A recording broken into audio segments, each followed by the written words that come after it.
ในวันเดือน7เอายาม8 โมงถึง10 โมงมีพุทธศาสนา2 ยาปาก68 วัตต์เดิน10 ใน5 คำมีข้อสาย3 ปาก86 คู่มีเขต224วันที่7 เดือน 9ในตอนกลางรายจ้างตือกรรมสำแดงด้วยรายจ้างตือกรรมอนัตตาวิปัสสนาภาวนาหานยอดธรรมอนัตตาในอ่อนตังสุดนี่ก็เฮานำขาไก่กุดขาขวาทับต่างขาซ้ายก็อะไรอันนั้นขาซ้ายทับต่างขาขวาก็อะไรมือ2 ขอนต่างทับเรียกว่าตัวสื่ออีวิเทียงอีวิย่านปน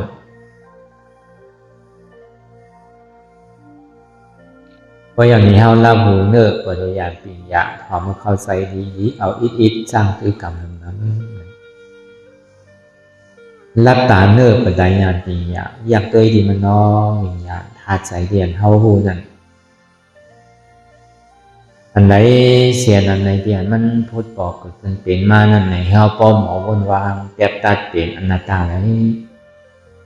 อ่อนทางเอาไปหันเสียไปหันทุกข้าไปกองใจเงินหน้าตาในเกาะโดยที่ลงเธอใส่เขาอ่อนตังเธอใส่เขายาวๆเธอใส่ยาวๆเธอใส่เขาลึกๆเธอใส่ออกลึกๆเขาเกิดออกตายเขาเป็นออกลูกฟองเกิดแบบตายไหนผมจะว่าเขาด้วยหลอกไวรัสแย่คือเขามีอยากตั้งหันสื่อใจอยากตั้งวนสื่อใจหันสปอร์ตที่มันนำอุปเปิงเลยเอาตั้งแต่ชิโอต่อไปถึงนั้นมีอะไรพองกับเองที่ว่าเป็นเฮามีเฮาเตียนเฮาอุปเปิงพองงั้นสี่ฉันไปไหมใครเข้าเนี่ยก็เข้าอยู่ใครออกเนี่ยก็ออกอยู่ใครป้องเนี่ยก็ป้องใครแวบเนี่ยก็แวบอยู่สองมาเตียนมันโหง่ายหรือเปล่านั่นตั้งแต่อันเฮาความมาต่อถึงมือเดียวเนี่ยมันดึงถอยใจเข้าถอยใจออกเฉยๆเพื่ออาการเฮาดีกาคือมันเกิดแบบอย่าไปเข้ารู้ออกอย่าไปเข้าอย่าไปออกป้องอย่าไปเวียบแล้วอย่าไปป้องเนี่ยมันดึงเห็นไหนย้อนไปนั่นก็แปลว่ามันใจของเฮาเต้หรือว่ามันเป็นอนัตตามันใจตัวของเฮาเต้ไล่การไว้วางใสการเอาอันใดหนึ่งใดเป็นตราก่อนนั่นเลยมันเป็นตราในน้ำใจก่อนเพราะเขาอยากที่ในอันถาชิโกต่อไปที่นั่นมันปาในมหาสติปัฏฐาน4 เปอร์ในกายานุปัสสนาสติปัฏฐานเวทานุปัสสนาสติปัฏฐานเวทนานุปัสสนาสติปัฏฐานธรรมานุปัสสนาสติปัฏฐานอันเขาวนด้วยอัดตัวตั้งแต่ชิโอต่อไปถึงนั้นแต่มันเป็นของเฮาเต้เพราะว่าเฮาหมอปล่อยภาว่างมันไรเต้เนี่ยของนั่นก็เฮากายอนุปัสสนาสติปัฏฐานอันนี้มันมาในโพธิปัจจย37อีกทำอริยเจ้าวินเขานิพพานในมหาสติปัฏฐาน4ในหนึ่งก็มันแจกไว้2 ซุ้มอย่างเก่ามหาสติปัฏฐานในอภิธรรมาเนี่ยมหาสติปัฏฐานในสุตตังเพราะในมหาสติปัฏฐานในสุตตันนั้นมันเป็นมหาสติปัฏฐานที่เป็นปิ้งยักษ์คุณต่างล้อก้าวมหาสติปัฏฐานที่อันมาในอภิธรรมาเนี่ยมันเป็นปรมัตถ์คุณต่างล้อกุตระสติปัฏฐานที่เขามันเป็นอันเดียวกันอยู่ด้วยการเฮ็ดแหละเอาตาในเฮ็ดแหละเอาตานอกเฮ็ดนั้นมันเหมือนกันแล้วแล้วจังว่าเกิดเข้ามาให้กันมาสติปัฏฐานอยากตัวในตัวในใจอยากตัวในเวทนาอยากตัวในธรรมะเนี่ยอันนี้มันเป็นมาสติปัฏฐานที่มันเป็นปรมัตถ์มันเฮ็ดหลายกรรมเดียวกันต้องเสียมันใจว่าเฮ็ดอันใดหนึ่งโดยกายยากก็เป็นกายยากเลยโดยใจก็คือเป็นใจเลยโดยเวทนาก็คือเป็นเวทนาไงโดยธรรมะเนี่ยก็คือเป็นธรรมะไงอันนี้ ม มันยากอันใดอันนั้นพอมาในอภิธรรมบาทเนี่ยยากตัวหนึ่งก็3ตัวนี้มันถึงมาสู้เป็นที่อันเดียวเนี่ยมันเป็นเครื่องมือ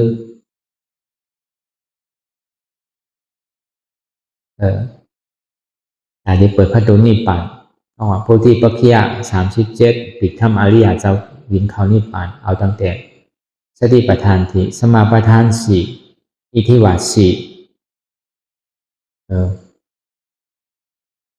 อินทรีย5เปิงพระราหาพุทธสังฆา7อริยมรรค8เปิงในพระโหมกันเนี่ยมีอยู่37อันนี้ก็มันปลาจอมหลังเก่าในโคไลอันเขามาวนไว้ตัวหลอกๆหลายๆเนี่ยที่ว่ามันใจตะลาเนี่ยก็มันเป็นตะล่างเพื่อกันในปรมัตถ์นั่นในชั้นแจกเทไว้2อันหลังเก่า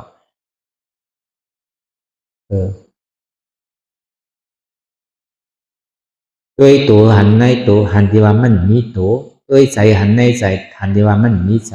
ด้วยเจ็บหันในเจ็บหันที่ว่ามันมีเจ็บด้วยธรรมหันในธรรมหันที่ว่ามันมีธรรมอย่างนั้นตาอันนี้มันถ้าเป็นตอนไว้เหมือนเขาว่าเอาตาเนื้อตัววนทัดสังตัวตั้งแต่ซี่โอต่อไปตีนั่นมันเป็นอันไหนมีอันไหนของตีว่าเป็นของเขาตั้งแต่เขาเกิดเขาเป็นตายมากต่อถึงข้องย่ำเลยนะมันใจของเขาเองเจอลองอย่างนี้เพิ่มมันเป็นอนัตตาอันนี้ปองว่าเขามาวนทัดสังด้วยเตียนเขาว่ามาตั้งแต่เงาปืนมันพอมาวนทัดสังด้วยตัวเขาเนี่ยป้นปีป้นเหลืองป้นวันมาต่อถึงพ้องย่ำมาเร็วแน่ผู้เปิงพ้องงานมันใดเห็น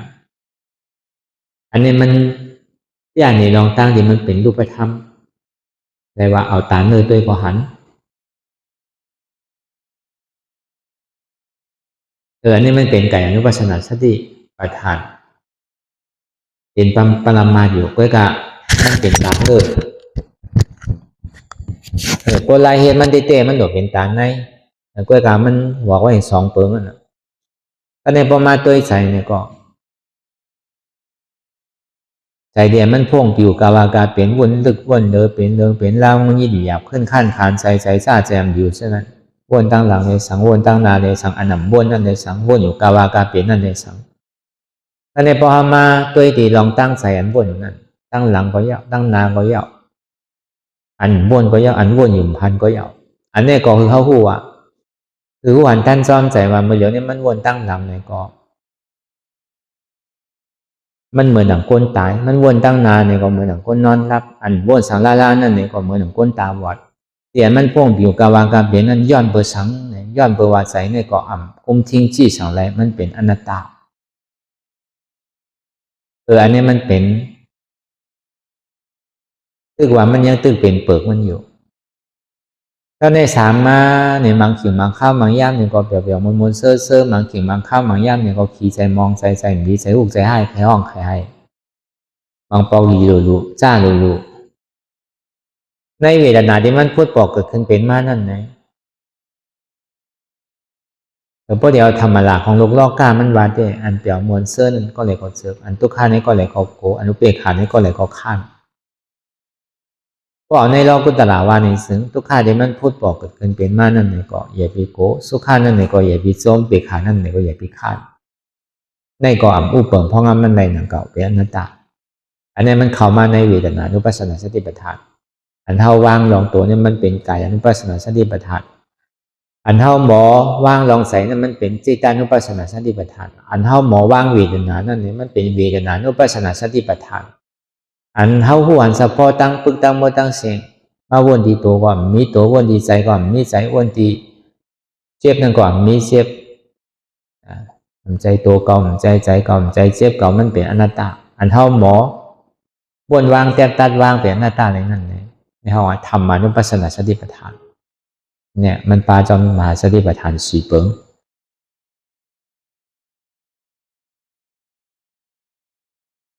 ก็ในตัวหันในตัวเนี่ยอันนี้มันเข้ามาในปรมัตถ์เหมือนเท่าหนังยักอยู่หึงหนึ่งต้งสั่นค้อนยกย่ายค่ายหนึ่งทีหนึ่งก็ยักในข้าวตั้ง2 ชั่วโมง3 ชั่วโมงตั้งนานเนี่ยก็กินเพื่อนหนึ่งต้งค่ายหลาย ก็นั่งหึงเป็นหึงไม่เอาเนี่ยมันดิหันเจ็บอันเจ็บแก้นต้มตอดเนซานสันไว้คมไต่ไม้กระร่อนแข็งสู้ตุ่มเจ้ายายจึงอยากเป็นดูเนี่ยมันสัมพุทธมาที่ไรล่ะพุทธมาเตียนมันเป็นยุคพอเอาความอัตตาวาสมาเป็นตัวเขาพุทธมาที่ตัวเขาอันนั้นว่ายิ้มว่าเป็นตัวเขานั่นนะก็เบิ่งมีตั้งแต่ชีวิตต่อไปตินแหละนางว่าอยู่เรื่องไหนแหละจะดีค้นหาตัวที่มันพุทธปอกเกิดขึ้นที่ในยุคตัวนี้อันธรรมะวนทัศสังตัวในยุคตัวนี้เนี่ยที่เรียกว่ามีโหอัตตาสมาเป็นโหเป็นขาเป็นมือเป็นโตเป็นใจเป็นเจ็บอันนี้มันก็หันลองอัตตาว่ามีลองตั้งอยู่ที่เรียกว่าเป็นโหเป็นขาเป็นมือเป็นโตเป็นใจเป็นเจ็บอันมันเจ็บแก้นต้องตอดนิสันเนี่ยมันมีโหมีขามีมือมีโตมีใจมีเจ็บมันเป็นสภาวะยุคลองตั้งสภาวะยุคนั้นมันเป็นหรือเนี่ยมันมีลองตั้งสืบเป็นสืบลูกค่ายกว่าสืบเป็นสืบลูกให้ค่ายกว่าอันนึงยาวอันนึงสืบเป็นสืบลูกค่ายกว่าเจ็บอันวันนี้มันใจว่ามีเป็นคือเป็นศอกเป็นว่าเป็นลักมันสืบเป็นสืบลูกที่อะถึงดีพ่อหัวอ๋อมันใจโตของเกาเต้แล้วในอนัตตาพวกเขาอยู่กลางๆแหละอันอยู่ตั้งไตป้นอันอยู่ตั้งเหนือป้นตัวเองเลยเสียสภาวะธาตุลิ้นน้ำนมไผ่เลยมันตึกเผามันอยู่มีลองตั้งสืบเป็นสืบรูแรงลายไข่สืบเป็นสืบรูแรงลายไข่อยู่เรื่องนั้นเลยอันนี้เป็นห้องว่ากายานุปัสสนาสติปัฏฐานนั่นเป็นสภาวะอยู่อันหนึ่งที่มีอันลองตั้งสืบเป็นสืบรูกว่าเช่นนั้นแกอันว่าโหเกาขาเกามือเกาโตเกาใจเกาเจ็บก่อนวันนี้มันมีมันเป็นอนัตตาในห้องว่ากายานุปัสสนาสติปัฏฐานด้วยตัวหันในตัวพอหันในตัวแล้วก็วางอันที่มันก็ยิบยับกันไว้ว่ามีตัวอันว่าวางที่อันว่ายุ่มว่ามีตัววางที่ว่ามันมีตัวเต้ไม่ใช่อนัตตาอันนี้มันสิได้ขึ้นชื่อว่าเป็นกายานุปัสสนาสติปัฏฐานจิตานุปัสสนาสติปัฏฐานเมื่ออันในสภาวะยุคทาเทศกันมีลองตั้งสืบเป็นสืบรู้เรียกลายไข่มันขานใจเหลือใจนะใจพอดีผู้ตีขาดเป็นกำเจ็บอกเจ็บใจน่ะใจมันดีเหตุก็เบอร์ว่ามันเจ็บมันขานใจน่ะเลยใจก็เป็นงุดงิดอยู่ยับขึ้นขั้นขานใจซ่าใจมันดีอยู่ใช่ไหมใจเจ็บใจแสบใจไม่ใจแก้นใจเป็นเนื้อใจอ้วนใจอ่อนนะใช่ไหมใจมันมีพอตัวใจหันในใจหันที่อันมันหยุ่มมามีใจแล้วก็เอาก็ออกอันที่มันมามีใจนั่นเป็นอนัตตาเราว่าตัวใจหันในใจเพราะหันในใจอันที่มันมีลองตั้งยึดยับกับมันไว้ว่ามีใจนั่นเอาอันมีใจนั่นออกเดี๋ยวนี้ห้องว่าเป็นใจการนุปัสสนาสติปัฏฐานเพราะอ่อนยิ้มว่ามีใจออกเขาก็ใจนี่มันมีเพราะมันมีใจเนี่ยมันสัมเป็นสังละมันเป็นนามธาตุสัมเป็นหือเจ็บแกนต้องตอดเน็ตซานสันไว้คมไตในเป็นธาตุลมวายธาตุไม่กัดอุ่นหนาวเป็นเตโชธาตุไฟนักเว้าอ่อนแข็งเป็นปฐวีธาตุลิ้นสู้ตุ่มจับยายจึงอย่าเป็นดูเป็นอาปอธาตุน้ำอันว่าใจเนี่ยมันมีหนามหลายๆมันมีหนามกาห้าคู่ลองตั้งอันเจ็บแกนตรงต่อเนชานเนี่ยมันห้าคู่ว่ามีเจ็บแกนตรงต่อเนชานอันมันมีลองตั้งเจ็บแกนตรงต่อเนชานนั่นไผเจ็บใจเจ็บห้าไผซ้ำเจ็บอันหู้เจ็บนั่นนะว่าใจหู้เจ็บนั่นย่ำไปห้าเตอตึกหู้ไงกล้วยกาที่เจ็บที่มันพูดปอกเกิดขึ้นที่หมักล่ำหัวใจเตียนเฮาหัวมันเจ็บนั่นไงซ้ำเป็นไผเจ็บ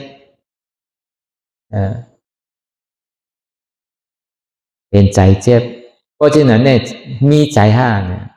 มันที่ออกมาที่นั้นใจเนี่ยก็มีเนี่ยมันเป็นนามธาตุไงมันเป็นนามธาตุหรือนามลมไพ่ไงใจอันว่าเนี่ยจังว่ามันมี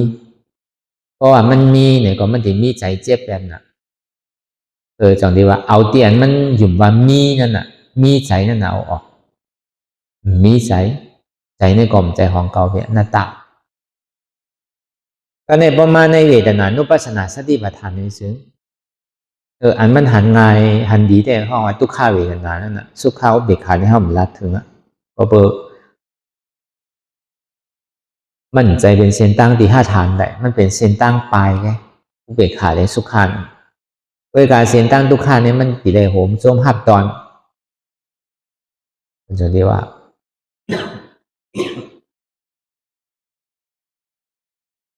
พอถึงเมื่อมันเปลี่ยนสิ่งนั้นมาเนี่ยด้วยเวทนาคือหันในเวทนาบอกมาเจ็บนั่นน่ะด้วยเจ็บคือหันในเจ็บ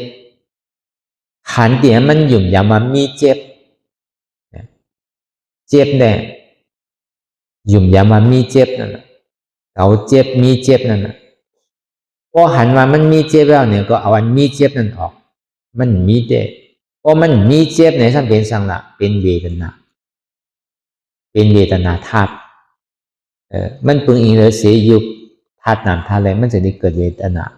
มังปอกอลีมังปอกอให้มังปอกออ่ำลีอ่ำให้เจ็บนั้นมีฮะอ่ำมีเจ็บฮะอ่ำมีเจ็บนั้นก็อ่ำใจของเก่าเป็นอนัตตาของว่าโดยเตียนมันมีเจ็บอย่างกับว่างเตียนว่ามันมีเจ็บนั้นมันมีเจ็บนั้นก็มันมีมันเป็นอนัตตาอันนี้จึงที่ห้องว่าเป็นเวทนานุปัสสนาสติปัฏฐานมันเป็นเวทนาธาตุคู่ไล่แต่ที่โต้ตึกใส่ยุควิญญาณเวทนาธาตุนั่นที่ได้เอายังตึกโต้ใส่เอาธรรมะธาตุห้องมาธาตุตลานั่นนะอันเอามาเฮ็ดตลากันนั้นว่านั่นตลานั่นสัมเป็นสังขารเป็นอนัตตานั่นก็ในพอถึงที่หู้ไม่ยาวก็มันการเรียนเดียวตั้งแต่ชื่อโอต่อไปที่นั่นอะไรก็ยาวก็เพราะว่ามันมีตัวในก็มีมันก็มีตัวมีมันเป็นอนัตตามาที่ใจเนี่ยก็ใจเนี่ยก็อัมมีใจเป็นอนัตตา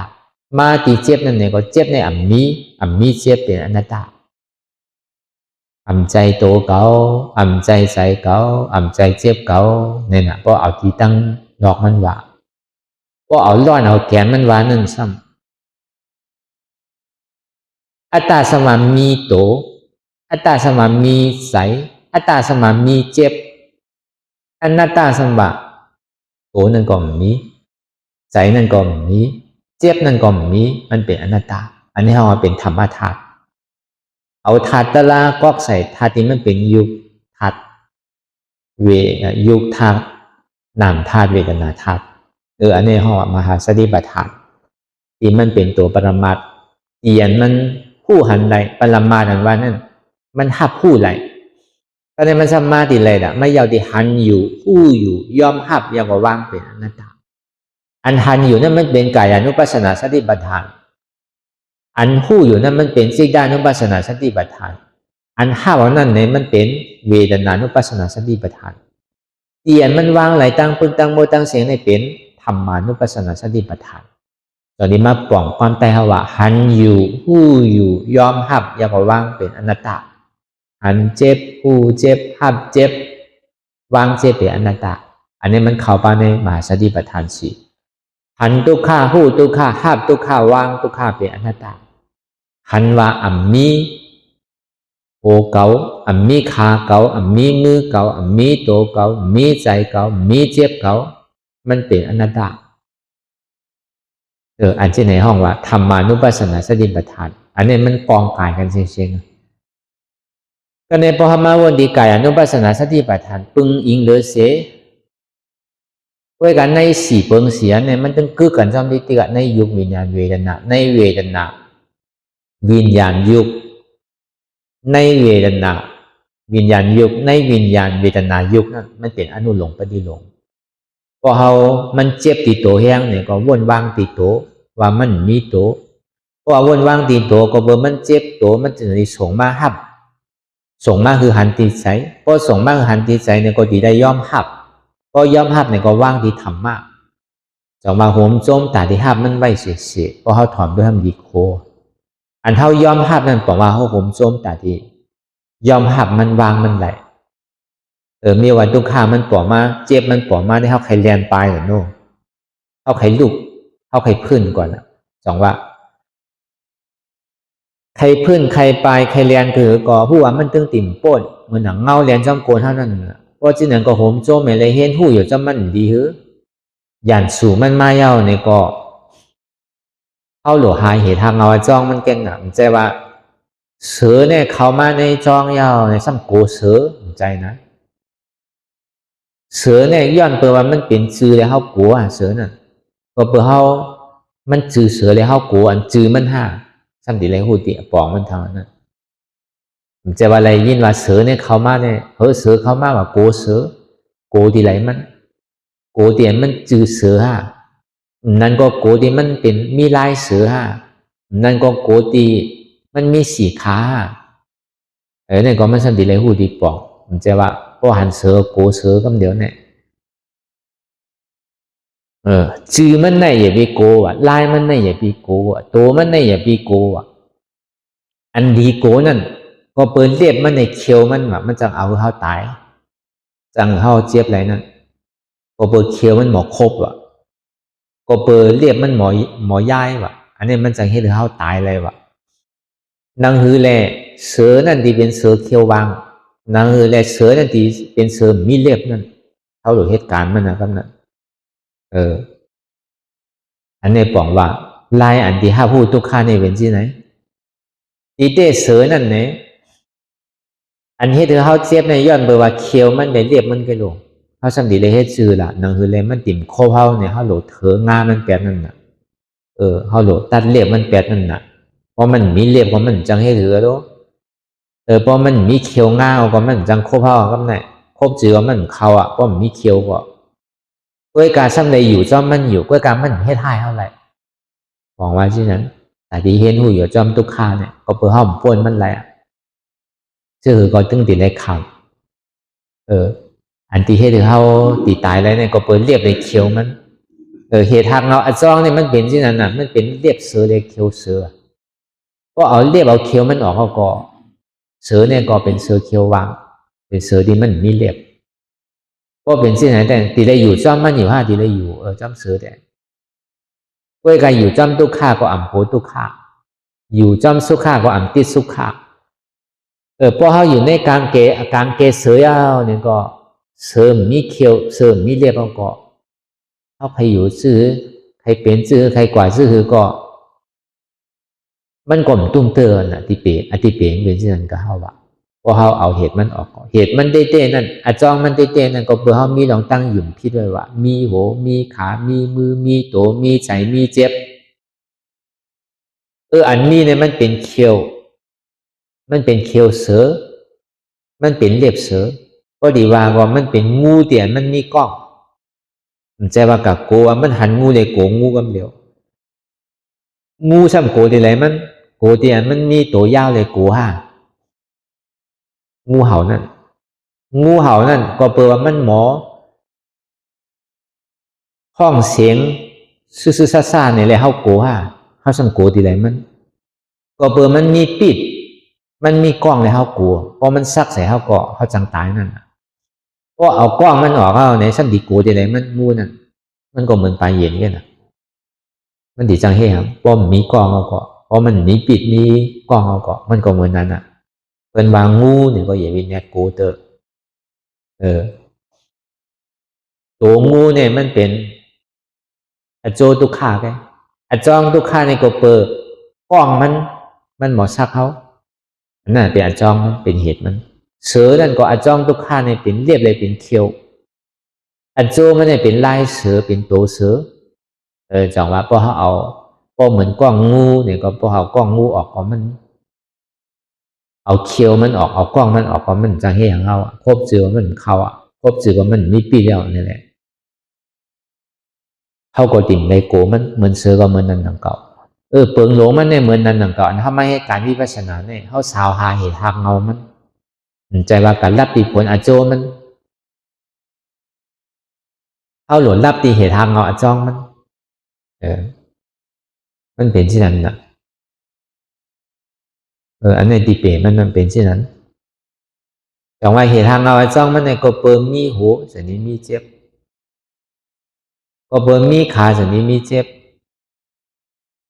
ก็เป็นมีมือมีตัวสันนี้มีเจ็บก็เปิมมีใจสันนี้มีเจ็บก็เปิมมีเจ็บสันนี้มีเขา ก็มีเก่าก็มีเจ็บมีเจ็บก็มีเก่าก็เอาเก่าออกเลยก็เจ็บมันก็มีเปิงหลวงมันในเฮาหลวเอาเก่าตัวนั้นออกเอาอัตตาที่อันนี้มันมีลองตั้งยุ่มพิดไว้เฉยๆนั่นก็ในพอเฮาเปิงเองเลยเสกายอนุปัสสนาสติปัฏฐานเปิ้นห้องว่าหันเนี่ยในกายานุปัสสนาสติปัฏฐานมันพูดบอกเกิดขึ้นเป็นมาเวทนาเนี่ยมันมาตีโตก็การใส่ก็เรียนมาจอมเวทนาเนี่ยก็มาจอมหนังเก่าในยุคก็ยุคเหตุการณ์เนี่ยก็วิญญาณเวทนาก็เหตุการณ์จอมอย่าก็วางอย่างนั้นบางพอห้ามมาที่ใจเนี่ยก็ใจโกตายเกิดขึ้นมาเนี่ยก็เอาใจอ่อนใจช่างตืดอันเวทนาเลยยุคตัวนั้นมาจอมก็ในห้ามในเวทนานั้นเหตุการณ์เนี่ยมันก็ซ้ำตืดในยุคเลยวิญญาณนั้นมาจอมเพราะว่าในมหาสติปัฏฐาน4เนี่ยเพราะในเป็นปรมาเต้เนี่ยเขาผาดกันเขาตึงกึกจ้อมกันเสียงอันนี้มันจะเรียกว่าเป็นสมาธิที่ตั้งหันมันเมียนสมาสังกัปปะตั้งวนอันมันเมียนเพราะเมื่อไรเลยเขาอยู่กลางๆในเขากับจ้อมปนตีเขาปลายปนตีเนี่ยในมหาสติปัฏฐาน4เปิงเนี่ยมันตึงกึกจ้อมกันอยู่ที่ในกายะใจจาเวทนาธรรมาเนี่ยมันตึงกึกจ้อมกันอยู่ที่พอที่มาแจกในขันธา5เปิงเนี่ยก็รูปขันธาอนัตตาวิญญาณขันธาอนัตตาเวทนาขันธาอนัตตาสัญญาขันธาอนัตตาสังขารขันธาอนัตตาขันธา5เปิงเนี่ยเป็นอนัตตาบอกว่ามันใจหูเกาขาเกามือเกามันใจตัวเกาใจเกาใจเจ็บเกามันเป็นอนัตตาสัพเพสังขารอนิจจาสัพเพสังขารทุกขาสัพเพธัมมาอนัตตาสังขารนั่นมันกึ่งเป็นทุกขาอย่างตัวว่ามันมันกึ่งเป็นทุกขาเลยถึงห้องมันเป็นอนัตตาสังขารมันเป็นอนัตตาผู้เปิ่งพองำหนึ่งมันได้จังว่าเพราะว่ามันยังตึงมีดองตั้งเรียงรายค่ายอยู่ที่ในก็บอกว่ามันตึงติ่มมันกึ่งเป็นทุกข้าวที่กะหลายพระว่าจัดปานในก็มันติ่มมีเมื่อเย้าเมื่อสุดเมื่อเสียงเมื่อไรเมื่อไรเลยห้อมพันตกแปดว่าขันธา5เปิงในเป็นอนัตตาในสิ่งมันก็ถึงติ่มมีดองตั้งสืบเป็นสืบดูทุกข้าวอยู่สืบเป็นสืบดูทุกข้าวที่แกเพราะเมื่อไรเลย